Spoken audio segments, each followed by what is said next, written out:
What if your nightmares aren't random glimpses of fear, but coded warnings from a deeper realm? For centuries, mystics whispered that the terrors haunting our sleep are more than mere echoes of daytime worries. They are messengers from the hidden chambers of the soul, cryptic signals we're meant to decipher, but often dismiss. Consider Abraham Lincoln, a man no stranger to burdens of the heart or mind. In February 1865, only weeks before fate sealed his destiny, the president confided in his close friend Ward Hill Layman about a dream he could not ignore. He wandered the hushed corridors of the White House and came upon a funeral procession frozen in time. A black-draped coffin guarded by soldiers, its stillness echoing louder than any battle cry. Lincoln believed with grim certainty that this nightmare was a dire announcement of events yet to unfold. He did not see it as mere stress or exhaustion. He saw it as a message he was bound to heed. And indeed, on a spring evening just months later, that dream's warning manifested in the gunshot that echoed through Ford's Theater.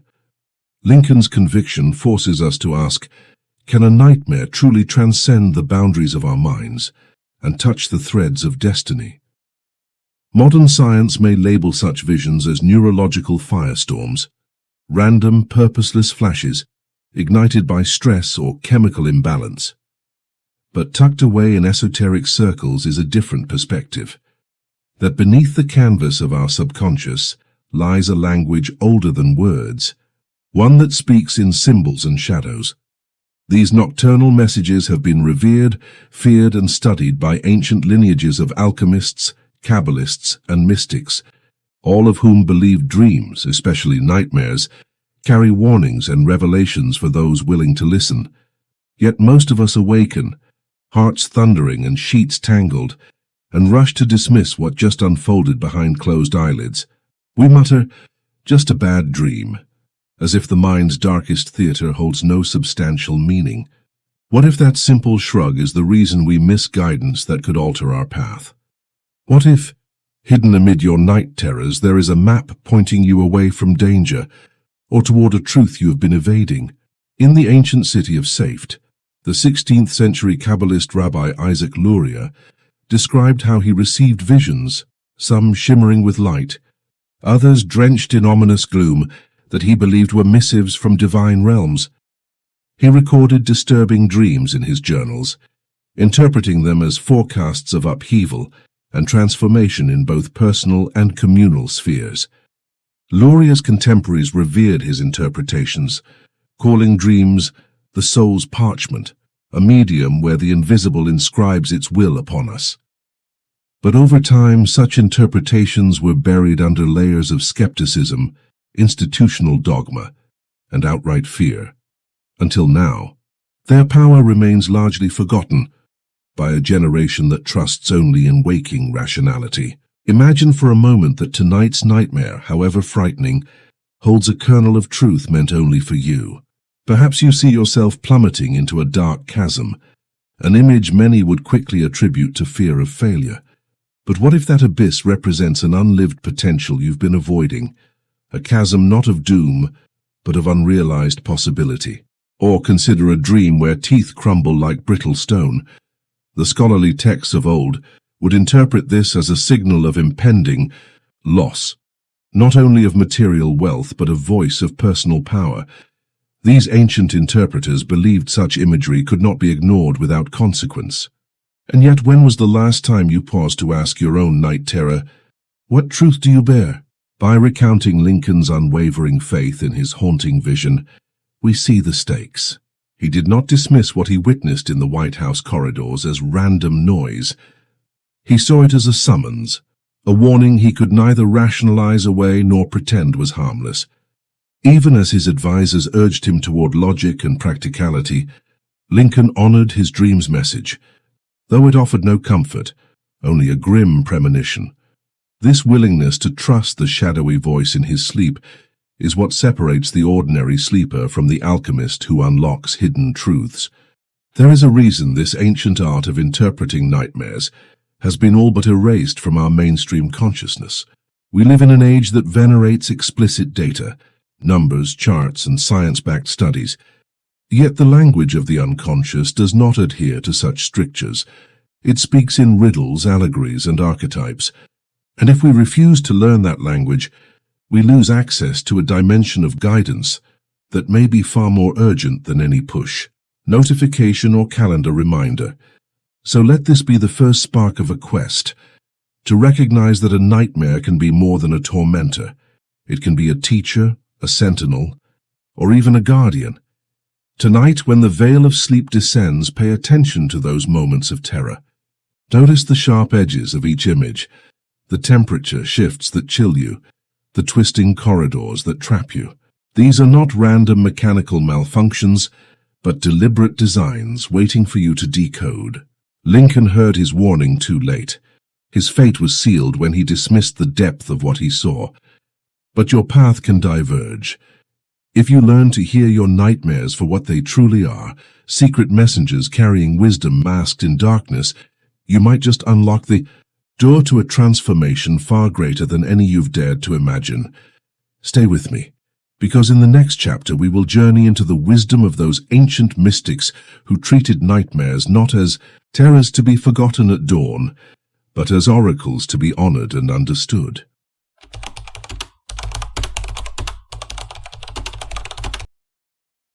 Long before Freud and Jung wrestled with the hidden machinations of the mind, ancient seers and mystics treated dreams, especially nightmares, not as idle phantoms but as sacred transmissions. In the deserts of Egypt, the famed House of Life temples stood as centers of healing and prophecy. Pilgrims came from distant lands to spend nights in those hushed halls, believing that the gods themselves would appear in their dreams. Priests and scribes lined vast papyrus scrolls with meticulous accounts of each nocturnal vision. A dream of pale Isis, laying a healing hand upon one's brow, could signal divine favor. A terrifying specter of Anubis hovering at the foot of the bed foretold plague or betrayal. These records were not frivolous. They were treated as holy texts, instructing both ruler and commoner on how to avert calamity or embrace destiny. Meanwhile, in ancient Mesopotamia, the Gilgamesh epic recounts how the hero's friend Enkidu dreams of unsettling visions before his downfall. These portents were more than literary flourishes. They were rooted in a long-standing belief that the sleeping mind bridged human reality and the realm of the gods. Dream interpreters, known as sha'ilu or askers, would study the subtlest nuances. The color of one's garments in the dream, the direction of the wind, even the sequence of sounds heard upon waking. The Code of Hammurabi itself makes reference to judges who decide cases by consulting dreams, highlighting how seriously such states were regarded. Shift now to ancient Greece, where Artemidorus of Daldis, in his 1st century CE treatise Oneirocritica, compiled a comprehensive manual of dream symbols. He warned that dismissing a night terror could be tantamount to ignoring a message from the gods. To Artemidorus, recurring nightmares functioned like petitions from the deeper psyche, urging the dreamer to align with cosmic order or risk chaos. Plato, too, saw dreams as portals to higher truths, writing in the Republic that one should not hastily discard a dream of moral dissonance, for there are souls which do not trouble themselves to awaken. In other words, while we close our eyes at night, our souls hover on a plane of awareness where hidden problems fester long before they surface in our daily lives. Yet among these venerable traditions, one of the most striking figures is Rabbi Isaac Luria of 16th century Safed. Known as the Ari, the lion, Luria revolutionized Kabbalistic thought by weaving a complex tapestry of cosmic processes, reincarnation, and mystical union. But it was his own encounters with prophetic dreams that set him apart. On one moonlit night, Luria dreamed he stood on the shores of the Sea of Galilee, watching swirling waters turn red as if tinged with blood. He awoke in cold sweat, certain that this vision was foretelling a violent upheaval in the region. He recorded, "Dreams are the soul's parchment, inscribed by the divine scribe," and spent hours scribbling runes and notes. convinced of an imminent shift in Safed's spiritual atmosphere. Sure enough, local rabbinical politics became increasingly tumultuous, factional strife erupting among disciples over the correct interpretation of Kabbalistic doctrine. To Luria and his followers, a nightmare was not mere psychodrama. It was a living document, a scroll unfurled by the soul to reveal hidden strands of fate. One disturbing dream, he wrote, bore letters of fire hinting that the very fabric of creation was in flux. In Lurianic Kabbalah, the fall of the vessels, Shevirat HaKelim, caused divine sparks to scatter through the material world, and at night, those sparks could coalesce into dream symbols, guiding the seeker toward restoration. By carefully tending these sparks, through prayer, meditation, and the study of the Zohar, a student could, in theory, rectify cosmic imbalance, tikkun, and avert disaster. Yet as Christianity and Islam held sway over larger populations, these mystical teachings were increasingly pushed to the fringes. By the time the Enlightenment dawned in Europe, the idea that dreams held supernatural significance was often ridiculed. Rationalists like Descartes and Locke insisted that the mind was a tabula rasa, with nightmares merely reflecting bodily humors or indigestion. The Christian Church, wary of competing authorities, sometimes branded dream interpreters as superstitious or worse, heretical. Isaac Newton himself, in his later years, dabbled in alchemy and dream journals, yet he kept those writings hidden, aware that the academic institutions of his day would scoff at anything suggesting deeper esoteric currents. Even within Jewish communities, certain rabbinical authorities suppressed public discussion of Lurianic visions, fearing that untrained dreamers might misread the symbols and lead congregations astray. In Europe's ghettos, Kabbalah was often whispered about in back rooms. Its practitioners used coded language to safeguard the knowledge. The very notion that a peasant's nightmares could carry divine import conflicted with a religious establishment more comfortable with doctrine than with the fluid, mutable world of dreams. By the 19th century, when Freud's The Interpretation of Dreams emerged, many of these ancient insights had been relegated to footnotes in academic texts.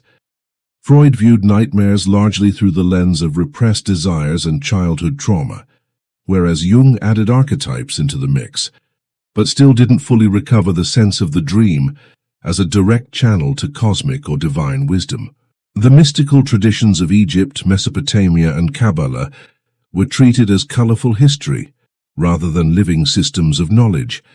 Yet when we delve back into those dusty scrolls and hidden manuscripts, we find a radically different perspective, that every churning nightmare, every shadowy figure and thunderous roar may be speaking to us from a realm beyond the rational mind. The philosophy underlying all these traditions is remarkably consistent, that the universe is a grand, interconnected tapestry, that we are not passive observers but active participants, and that our dreams, especially the most harrowing ones, are threads tugged by unseen hands, urging us to awaken. So why has this knowledge been buried for so long? Because for centuries power structures, be they religious, political, or scientific, preferred the safety of predictable narratives. Humans fear what they cannot quantify. In an age of steam engines and industrial revolutions, the idea of dreams as divine dispatches felt like a regression to superstitious infancy. Institutions tailored their messaging to control populations. If you truly believed a nightmare could predict famine or conquest, you might challenge authorities who claim to hold all the answers, but the old texts remain, dormant in libraries and private collections, waiting to be dusted off and read with fresh eyes. The crumbling fragments of a Kabbalistic codex, the faded hieroglyphs of an Egyptian dream manual, the chipped clay tablets from Mesopotamia all point to a persistent thread, that human consciousness extends far beyond waking thought. When Rabbi Isaac Luria wrote, "Dreams are the soul's parchment," he was reminding us that divine ink flows through our unconscious. We need only learn the alphabet. As you listen to this, know that you stand at a crossroads. You can dismiss your nightmares as random noise, or you can begin to unearth the lost dream lore that once guided kings and mystics alike. In the next chapter, we will step into the labyrinth of symbolic imagery, showing you how to break down a nightmare and reveal the hidden messages encoded within. The path is murky, the symbols dense, but the rewards are profound. For those bold enough to venture, the shadows of your dreams may illuminate truths far more powerful than any waking logic.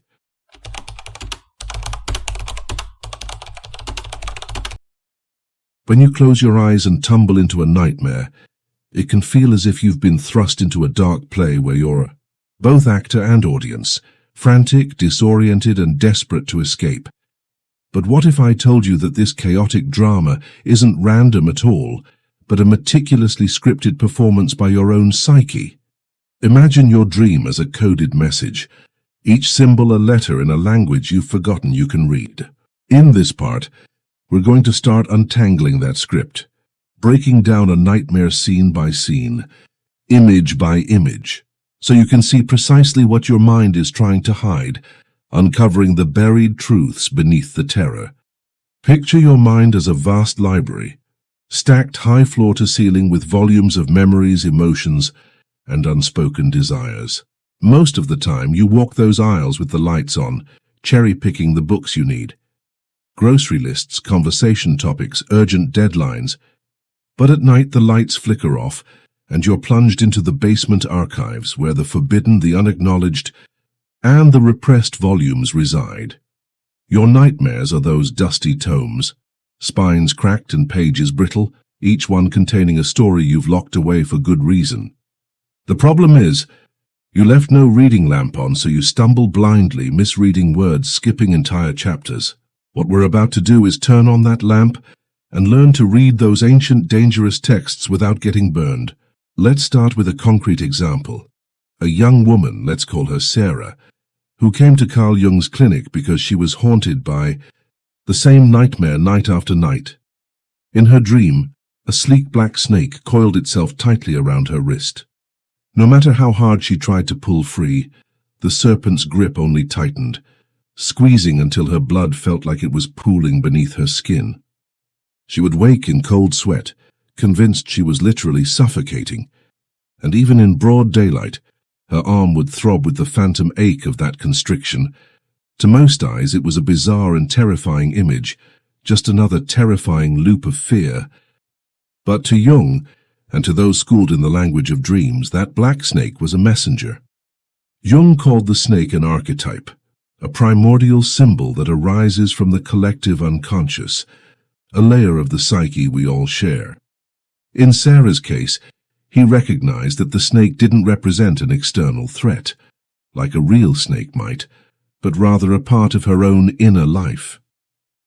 The coiled serpent was stall-fed, latent creative energy, a force of imagination or potency she had learned to repress under the weight of social expectations. Maybe she felt trapped by career demands, or she stifled her true voice because it clashed with her family's conservative norms. The more she denied that powerful, slithering force within her, the more it wrapped itself around her wrist in her dreams, strangling her from the inside. Once she recognized this, Sarah could begin to loosen the serpent's grip by finding safe outlets, creative writing workshops, supportive artistic circles, where her untapped creativity could finally unfurl instead of coil in furtive darkness. Notice how the snake wasn't a random monster. It was a signpost pointing to something specific, creativity choked by conformity. Now imagine other nightmare symbols in a similar light. A crumbling building, for instance, might not simply be a terrifying collapse. It could be your sense of self, your carefully constructed facade, threatening to fall apart under the pressure of truths you've kept hidden. Or think of being chased by an unseen pursuer. That's rarely a literal fear of someone chasing you at dawn. Instead, it's more likely a metaphor for something in your waking life you're desperately avoiding. Unresolved conflict, a truth you fear confronting, or an aspect of yourself you find too shameful or weak to own. To see how this works in practice, Let's peel apart another common nightmare, falling endlessly through a pitch-black void. In the dream, you might hear your own scream echoing off invisible walls, feel your stomach lurch as if the seat beneath you vanished. The terror is visceral, so real that adrenaline surges through your veins even after you awaken. But come back to our metaphor of the library. That void is not an empty chasm. It's the gap between who you are and who you know yourself to be deep down. It's the place where you feel like you have no support, no firm footing, where the rigid structures of self you've built, your career, your relationships, your reputation, threaten to give way. Psychologically, this image surfaces when you're teetering on a decision that could change everything. But you're too afraid to jump. Or maybe you're already in free fall, wondering if you'll ever land. Now let's return to Sarah's snake for a moment. Jung didn't hand her a manual titled Snake Equals Creativity. Instead, he guided her to ask a series of questions. When in waking life did she feel strangled? Where did she sense her own power getting snuffed out? By turning her gaze inward, she realized that every time someone praised her for being reasonable or level-headed, her instincts to color outside the lines were punched into submission. Once Sarah saw the correlation between her daytime experiences and the snake in her dream, the image lost its iron grip. In the weeks that followed, she had the same dream, but each time it loosened until it simply slithered away, leaving her wrist free and her mind lighter. That's how you begin to break down a nightmare, not by quashing the image, working frantically to banish it, but by asking, what am I refusing to see? It's an exercise in brave introspection. You become an alchemist, turning terror into insight. But there's a catch. Nightmares can fool you. If you react instinctively, if you judge, dismiss, or vilify the image, you miss the clue. You have to resist the urge to categorize it as just a bad dream, or purely a figment of fear. Instead, let it be your portal into the hidden chambers of your psyche. Let me give you another analogy. Imagine your subconscious as a locked vault filled with expensive, fragile artifacts, rare memories, raw emotions, and intuitive urges. Daylight reasoning comes in with heavy sledgehammers and wrecks half the vault before you find what you're looking for. In contrast, dream interpretation is more like learning the vault's unique combination, the silent sequence of numbers that opens the door with a gentle click. Only by dialing in the right code, recognizing symbols, connecting them to your lived experience, will you enter safely without smashing everything to bits. Of course, not every nightmare needs a Freud-style sexual interpretation or a Jungian archetype analysis. Sometimes the message is straightforward but still uncomfortable. Picture someone who dreams of their teeth crumbling into dust the moment they try to speak. That image could be literalized as fear of public speaking if they're scheduled for an important presentation. But it might also point to a deeper dread, fear of losing authority, influence, or the ability to express themselves authentically. The key is to look beyond the obvious. If the dream casts you as a helpless victim of supernatural forces, understand that the adversary might actually be your own perfectionism, the part of you that kills every creative project before it even begins because it's never good enough. Wrestling with these images can be unsettling. After all, it's easier to believe that something outside our control, a monster under the bed, a demon in the night, is to blame for our fear. But when we see that the monster is a projection of our own psyche, the terror transforms. We move from feeling powerless to recognizing the power we already hold. A vivid dream of being trapped in a locked room, for example, does more than just scare you awake. It's shouting, you feel stuck in a situation and you believe you lack the key. Your task is to find that key. Perhaps it's confronting a toxic relationship, or admitting a hidden ambition, or speaking a truth you've avoided. At this point you might be wondering, all right, I get that symbols matter, but how do I know I'm not just reading too much into a random image? That's where patterns come into play. One dream might show you running from a shadowy figure. The next could drop you into freezing water, submerged and gasping. Individually, each symbol could have multiple interpretations, but taken together they form a narrative thread. You're running from an emotion so powerful that it threatens to drown you. It's in the repetition and combination of images that the subconscious is most emphatic. And here's another subtle but vital point. Timing matters. Jung observed that certain images cluster around specific life transitions. A student on the cusp of graduation might dream of falling from a great height, terrified of leaving the familiar nest. A parent squabbling with their teenager might dream of caging birds, feeling guilt or anxiety over trying to control something that craves freedom. The date, the context, even small noises in the room at the moment of awakening can influence how the dream imprints itself on the waking mind. Keep a dream journal, jotting down the moment you wake, the precise images and any details you recall. Colors, sounds, emotions. Over time you'll see patterns emerge, as clear as constellations in the night sky, guiding you toward the hidden architecture of your fears and hopes. There will always be a measure of mystery. After all, you're dealing with the deepest wells of your own consciousness. Not every shadow will have a neat label, and some symbols can transform over time. A snake that once signified creativity might later morph into fear if you've worked through that issue. But that's exactly the point. Your nightmares evolve as you evolve. What terrifies you at 20 might amuse you at 40 because you've harvested its seed and turned it into insight. So the next time a black snake coils around your wrist, or you tumble into an endless fall, don't recoil in panic. Instead, ask yourself, what story does this image tell? What part of my life has been ignored for too long? Are there voices inside me I've silenced? Remember Sarah's struggle with her coiled serpent. Once she let herself see that it was her own dormant passion constricting her spirit, the nightmare lost its power. You can do the same, step by step, image by image.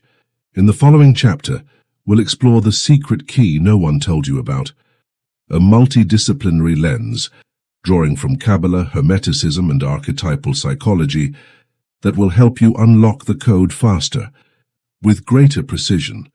But for now, practice being curious. When you wake from a nightmare, don't slam the door on it. Lean in, scribble the details.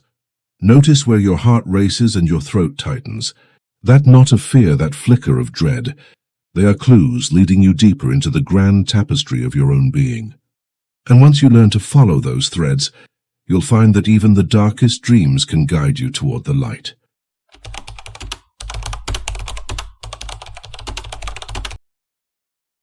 There is a secret key to decoding nightmares, one that few modern seekers even suspect exists. It lies at the intersection of Kabbalistic wisdom, Hermetic art, and the psychology of archetypes. But before we dive into the mechanics, let's acknowledge the elephant in the room.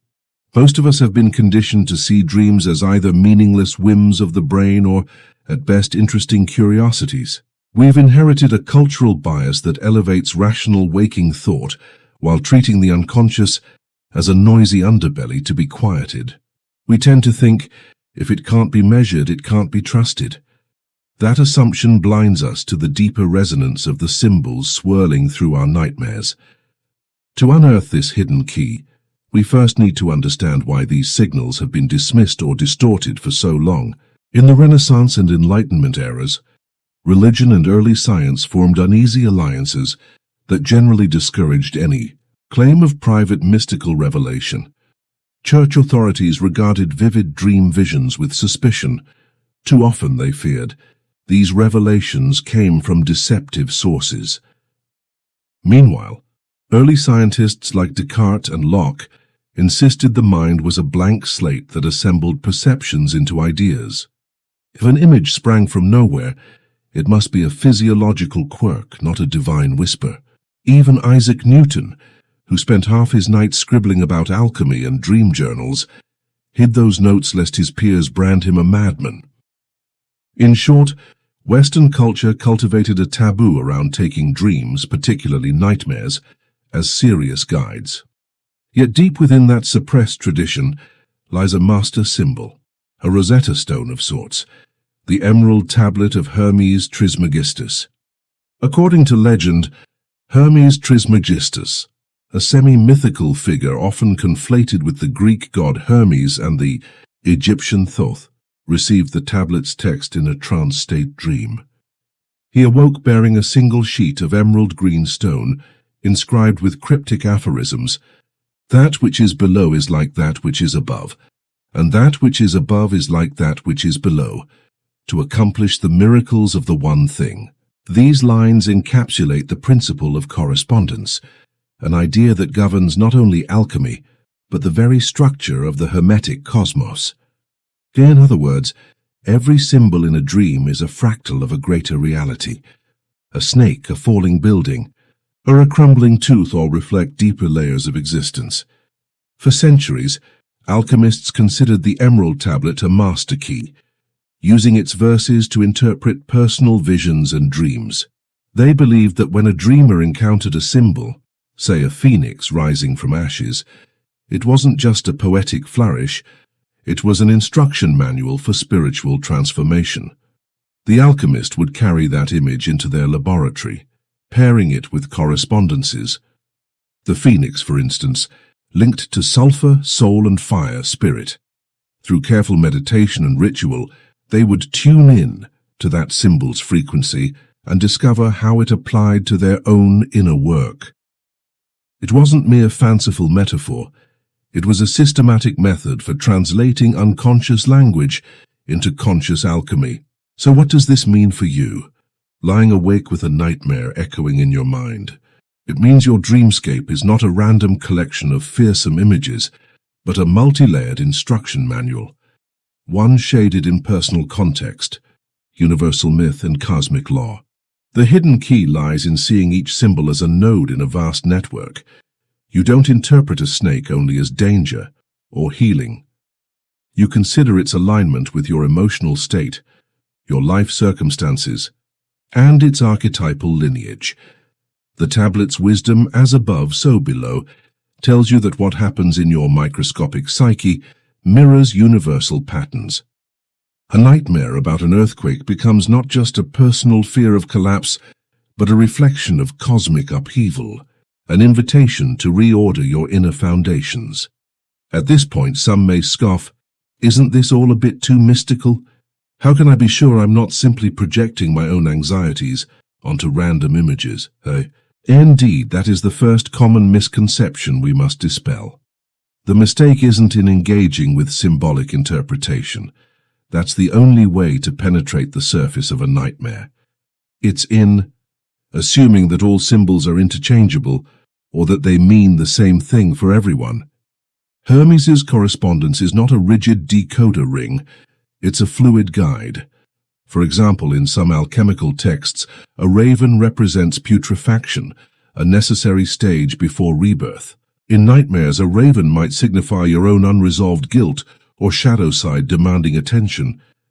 But for someone steeped in Native American myth, that same bird could carry a distinct meaning. Transformation wrought from community trauma. The trick is to combine three lenses: personal context, your emotional history, traditional lore, the cultural and archetypal lineage, and cosmic principle, the underlying Hermetic laws. Another widespread myth is that integrating these frameworks is too daunting, requiring years of esoteric study. But once you grasp the essence of correspondence, you can begin experimenting immediately. Let's say you repeatedly dream of descending a spiral staircase that vanishes beneath antique tiles. On a personal level, you may associate staircases with progress or status. Culturally, spirals in Celtic lore signify the journey inward and outward, life cycles, or the labyrinth of initiation. Hermetically, spirals point to the interaction between the material and divine realms, an ever-tightening or expanding coil of consciousness.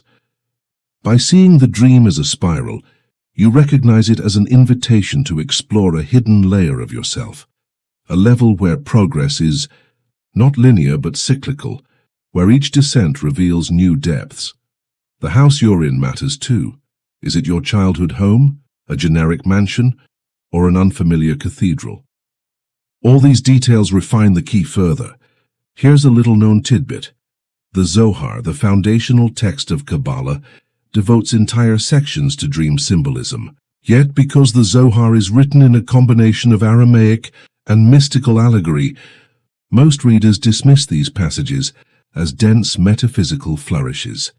They miss how, for instance, a dream of molten gold flowing through a cracked vessel hints at a breach in higher consciousness, a moment when spiritual light seeps into the personality. In the Hermetic worldview, that same gold corresponds to soul, the sun, and the aspirational self. If you dream it spilling, it might mean your higher purpose is leaking into your daily life, but you lack the container, structure, discipline to hold it. Once you stitch together those Hermetic solar correspondences with Kabbalistic Sephirot, perhaps linking molten gold to Tiferet, beauty, harmony, you get a precise map. You're meant to align your creative gifts with your deepest values before your heart fractures under the pressure of unmet potential. Hermetic alchemists also recognized the power of dream breathing exercises, what they called oniric pranayama. Long before yoga reached the West, texts like the Corpus Hermeticum described how focusing on the breath at the onset of a lucid dream could elevate the dreamer into a divine vision. Plutarch, drawing on Hermetic sources, spoke of reviving a friend's will to live by entering his dream and guiding the breath of his unconscious. While these accounts may sound fanciful, modern sleep science has confirmed that controlled breathing can indeed increase lucid dreaming frequency. This is a perfect example of how the hidden key fuses ancient practice with contemporary validation. You don't have to take it purely on faith. Try a simple nighttime ritual. Sit up in bed, breathe slowly, visualizing each inhale as a thread connecting you to the cosmos. As you drift, note the first dream image that emerges, then gently expand it as if pulling on that thread to reveal the tapestry behind it. At its core, the hidden key is about embracing paradox. Many of us assume that if a dream is frightening, it's inherently bad, a sign to bury it deeper. But Hermetic masters taught that the fiercest nightmares often guard the greatest treasures. The serpent that constricts might also become the staff that heals. The crumbling ruin might reveal a gateway to renewal. If you treat your nightmare like a cryptogram, you'll discover these contradictions. The simultaneous presence of threat and teaching, decay and creation. Each image can be a talisman of initiation if you learn to unlock its polarity. Let's revisit Hermes Trismegistus for a moment. According to legend, when he awoke from his trance, the tablet was already fully formed in his mind. He transcribed it onto emerald as if the stone itself had recorded the divine utterance. But what if that emerald was simply a metaphor for the clarity a dream grants? In that sense, every nightmare is an emerald inscribed with your own cosmic blueprint. When alchemists later sought the tablet's meaning, they weren't looking for a physical artifact. They were seeking a living process. The marriage of spirit and matter, light and shadow. The words "as above, so below" remind us that a falling star in the heavens carries the same pattern as the terror in our sleep. It's our job to learn that language, matching images to principles until the code clicks open. Of course, there's a tension here between the urge to systematize and the need to remain intimately attuned to personal nuance. If you lean too heavily on rigid correspondences, say declaring snake Tsar's healing, without considering context, you risk turning these symbols into blind archetypes that lose their power. Conversely, if you insist every symbol is purely idiosyncratic, you miss the profound fact that collective unconscious patterns unite us all. The hidden key is balancing these poles, attending to your unique associations, while honoring the shared currents that flow through myth, scripture, and alchemical lore. To begin, keep a dream diary and note anything that jolts you awake. Then, when you face a symbol that feels thorny, like a serpent or a crumbling building, ask 3 questions. What does it conjure in my personal history? What traditional correspondences does it carry, Hermetic, Kabbalistic, or cultural? And what might it reveal about a deeper cosmic principle, an alchemical one thing that requires your attention? Over time, these three questions will become second nature, allowing you to roam the labyrinth of your unconscious without fear. One final lesser-known nugget. In Tibetan Buddhists' practice of Mylam dream yoga, practitioners learn to treat every dream as a lucid opportunity, an occasion to recognize the dream's unreality and thereby awaken a higher awareness. While Tibetan dreams and Hermetic dreams arise from different lineages, they both recognize that the border between dream and waking is porous. By acknowledging that porous edge, you gain a vantage point. You begin to see your nightmares not as inescapable prisons, but as invitations to consciousness. In the chapters to follow, we'll weave this hidden key into concrete methods: how to map a nightmare onto the tree of life, how to activate pranic breathwork at the moment of chilling dream recognition, and how to integrate your nocturnal visions into daily choices. But for now, carry this truth with you. The master key no one told you about is not a secret toolbox or a series of formulas. It's a symphony of correspondences, a living dialogue between your personal story and the universal tapestry.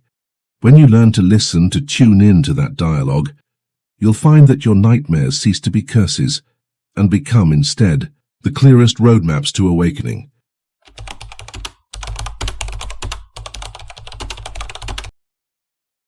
When Edgar Cayce closed his eyes each night, he wasn't simply drifting into sleep. He was stepping onto the edge of a vast, uncharted territory. Known to history as the Sleeping Prophet, Cayce recorded more than 14,000 readings in trance-like states, many of which sprang directly from the visions he experienced in his dreams. It was in those nocturnal hours that he believed the veil between ordinary consciousness and higher wisdom grew thin. "Dreams hold the keys to our soul's counsel," he would often say, urging students and seekers to keep meticulous dream journals. To Cayce, a nightmare was not something to be feared or ignored. It was an emissary from the soul bearing instructions for healing, transformation, and insight. Imagine waking from a nightmare in which you're trapped in a dark, decaying mansion, its corridors twisting into rooms that collapse behind you. You awaken gasping, beads of sweat tracing rivulets down your spine. In that moment, most of us leap out of bed, flick on the light, and try to shake off the terror. But Cayce would have you pause. Instead of fleeing the dream's aftermath, he would advise you to reach for a pen and to record every detail while it's still fresh. The color of the wallpaper, the echoing sounds of water dripping in some distant room, the viscous dread pooling in your chest, each element is a potential clue. The decaying mansion might reflect a part of your psyche that has been neglected or allowed to rot, while the unstable corridors could signify a life path that feels uncertain or unsupported. When you treat your nightmares as Cayce did, as allies rather than enemies, you begin to shift your relationship to fear itself. Rather than seeing terror as a sign you need to wake up in the simplest sense, you're invited to dive deeper into your own inner labyrinth. By documenting each fragment of the nightmare in a journal, you're sketching a map of your subconscious. Over time, patterns will emerge. Perhaps the crumbling mansion always precedes a phase of burnout at work, or the dripping water signals unresolved grief. As these correlations crystallize, you move from reacting to your nightmares with panic to engaging them with curiosity. To begin this process, set up a simple dream journal and nightstand ritual. Place a small notebook and a reliable pen within arm's reach of your pillow. Before sleep, take a moment to set a clear intention. Tonight I will remember my dreams, and I will treat any fear that arises as a guide, not a tyrant, much as Cayce suggested. If you wake from a nightmare, resist the urge to lay in panic or rush back to sleep. Instead, sit up, grab your journal, and write down each image, emotion, and fleeting sensation. Even a single word, Corridor shadows, cold sweat can be a vital breadcrumb. When you record a nightmare this way, you honor its wisdom, acknowledging that the terror holds a purpose. Once you've built a habit of journaling, return to your entries after a few days or a week.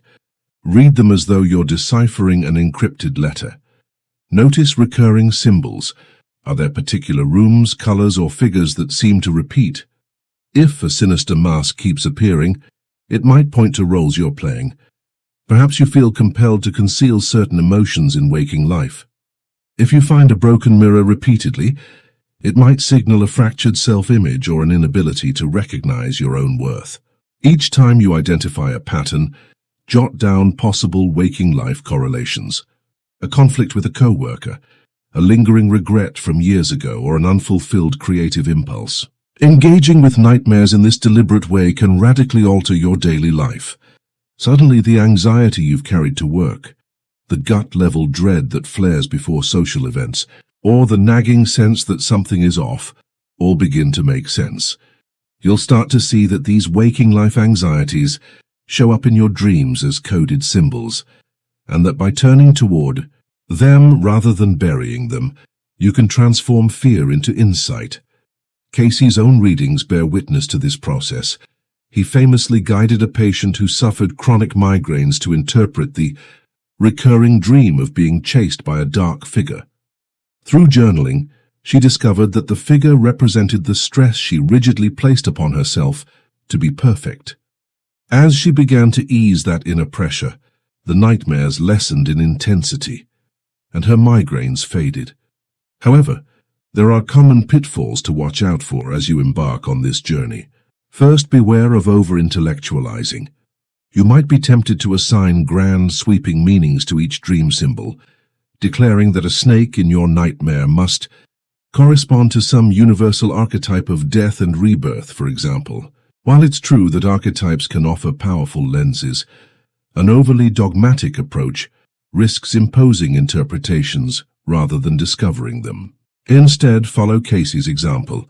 Treat each symbol as you would a single precious jewel.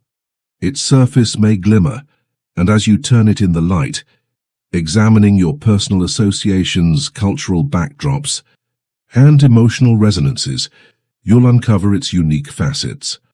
Trust that the meaning will unfold organically as you balance universal lore with your own story. Another mistake is neglecting self-compassion. Engaging deeply with nightmares can unearth painful material, old wounds, hidden fears, or memories you'd rather not revisit. If you find yourself overwhelmed, remember that Cayce didn't advocate diving into nightmares without a life raft. He would have you surround the process with kindness, practice grounding exercises, feeling your feet on the floor, naming 5 things you see in the room after a distressing journal session. If a particular entry feels too raw, put it aside, breathe, and return to it when you have emotional support, whether that's a trusted friend, a spiritual mentor, or a qualified therapist. This isn't about pushing yourself to the brink, it's about gentle, curious exploration. A third pitfall is worrying that dream journaling will become a chore, sapping the spontaneity from sleep. To avoid this, keep your ritual simple and flexible. You don't need to write pages each morning. Even a few bullet points or a quick sketch of a symbol can suffice. If you wake up feeling groggy, give yourself permission to jot one word: storm, locked door, whispering voice, and return to it later. The point is not to produce perfect prose, but to capture the emotional and symbolic essence before it vanishes. Over time, the mere act of intention, declaring to yourself before sleep, "I seek insight," will prime your mind to awaken more fully to the gift of memory. As you practice, you'll notice subtle shifts in your waking perspective. The timorous, uncomfortable feelings you once wrote off as stress or just life start to appear as weather patterns in the psyche's atmosphere. You find yourself pausing before a tense conversation, recalling a nightmare of being cornered and thinking, is that fear rooted in tonight's argument or in something else altogether? This moment of self-awareness is precisely what Cayce meant by Dreams hold the keys to our soul's counsel. By paying attention, you can unlock insights that inform your choices, your relationships, and even your health. Perhaps the deepest transformation is realizing that nightmares cease being dreadful enemies and become potent allies. In their terrifying narratives, they expose shadowy corners of your inner world, corners gleaming with creative sparks, unspoken longings, or virtues you've yet to cultivate. Each time you confront a dream of collapse, a bridge crumbling under your feet, you learn that the structures you build in life require conscious maintenance. Relationships need tending, values need reaffirming.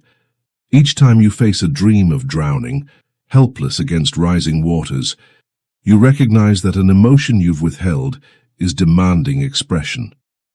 As you honor these signals instead of resisting them, you begin to live with a profound sense of alignment. Your waking decisions reflect not just the logic of your mind, but the wisdom whispered by your soul. In practical terms, you'll find your days become richer, more attuned. Anxiety no longer lurks as an amorphous cloud. It becomes a message you can decipher. Creative blocks start to uncoil, as you realize they were signaled by a recurring dream of a locked door, telling you to find another route into expression. Even simple routines, like walking in the woods or drinking tea, take on new significance when you approach them as conscious rituals to integrate dream insights. Perhaps you recite a short affirmation, "I carry my dream's wisdom into my day," or place a symbolic object from your dream, a smooth riverstone, a dried flower, on your desk. These acts reinforce the sacred loop between night and day, ensuring that the alchemy begun in sleep continues to bear fruit. By turning your nightmares into compasses rather than curses, you step into a way of life that honors both the seen and the unseen. You become a living testament to Cayce's conviction, an individual who does not merely survive the dark hours, but learns to read the clandestine language of the subconscious and apply it to the tapestry of daily existence. In doing so, you forge a bridge between the ancient wisdom of alchemists and mystics and the modern soul searching for meaning beyond pixelated screens and endless to-do lists. So tonight, when your eyelids grow heavy and dreams begin to stir, remember, you hold the pen. You hold the power to transform the most harrowing visions into radiant insight. Let Edgar Cayce's words guide you. Dreams hold the keys to our soul's counsel. Use those keys wisely, and you will unlock doors to new levels of awareness, creativity, and healing, doors that lead far beyond the thresholds of fear.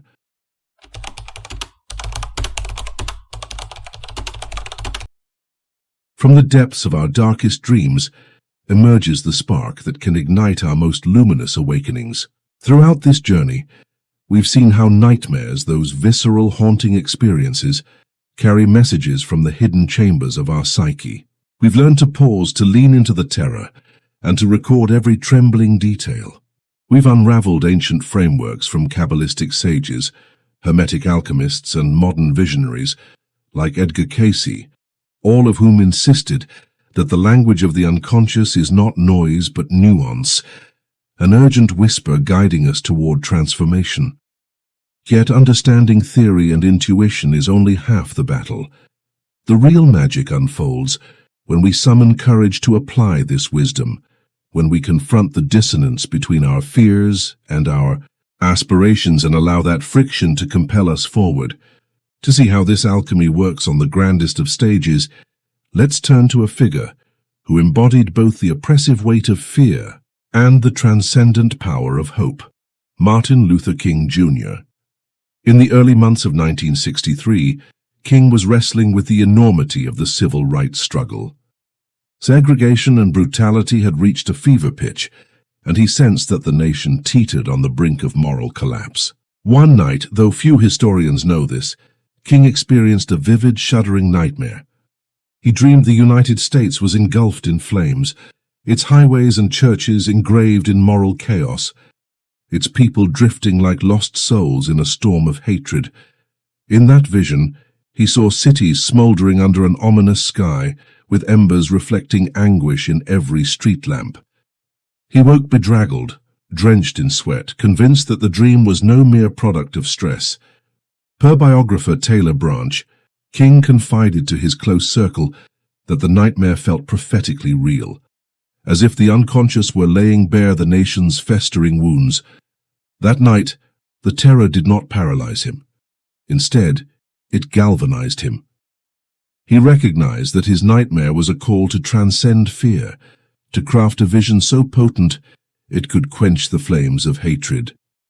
A few months later, at the March on Washington, he stood before a throng of hundreds of thousands and delivered his iconic "I have a dream" speech, painting an audacious portrait of a future where freedom and justice would flow like a mighty stream.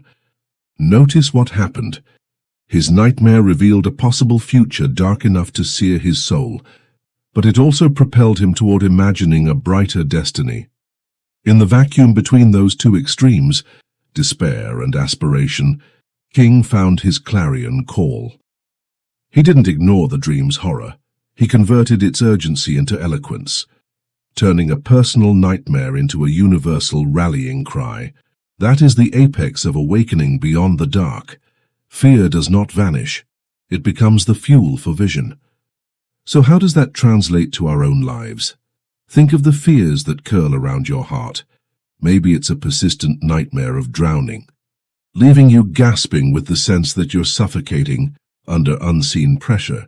Perhaps it's a recurring image of fire consuming your childhood home, reflecting a sense that your foundations are crumbling. You might feel stuck in a cycle of loss and grief, seeing bereavement replayed in dream after dream. Whatever the imagery, each nightmare is an invitation. Will you allow fear to keep you trapped in its shadow, or will you use it as a lens to focus your intention?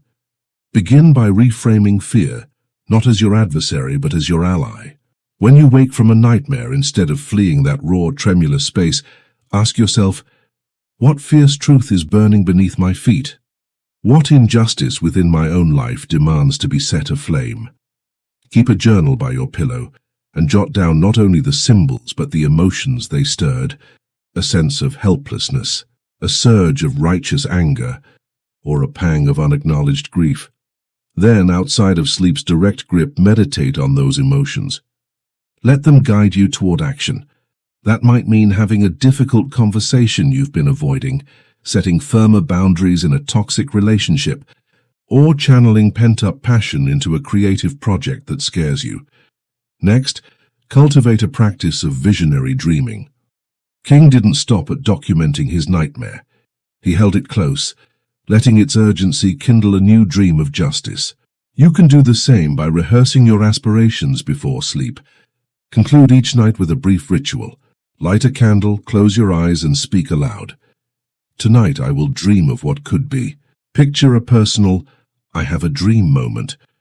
What would the world look like if your deepest longing were already realized? Maybe you see yourself speaking confidently in front of a crowd, or standing peacefully in a home free of conflict. Even if it feels implausible, let that vision settle into your subconscious.